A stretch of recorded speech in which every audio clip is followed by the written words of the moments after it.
Good morning.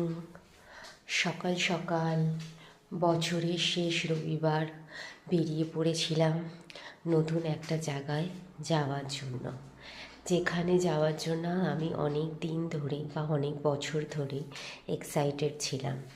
তো ready হয়ে, প্রচণ্ড ঠান্ডা এই কদিন পড়েছে, তো রেডি হয়ে অলরেডি বেরিয়ে পড়েছি। তো আমরা সব জায়রা মিলেই সেখানে যাচ্ছি। তো বড় জায়ের সাথে আমার বাড়ির সামনেই দেখা হয়ে গেছিলো, ছোটো জায়ের সাথে এখনও পর্যন্ত দেখা হয়নি। ছোটো যা কী করছে, পিছনে আসছে। তো এটা হচ্ছে মৌরির ব্রিজ। আমরা মৌরি ব্রিজ টপকে দাঁড়িয়ে আছি, মানে আমরা ছোটো জায়ের জন্য ওয়েট করছি। তো ওরা রাস্তাতেই, এই যে ওরাও চলে এসেছে। এবারে আমরা 3 জা এবং 3 ছেলে মিলে চলে গিয়েছিলাম আমাদের আন্দুলের শ্বশুর বাড়িতে। 14 বছর বাদেই প্রথমবার আমরা কিন্তু শ্বশুর বাড়ি গেলাম। পরের ভিডিওটায় আবার আসছি।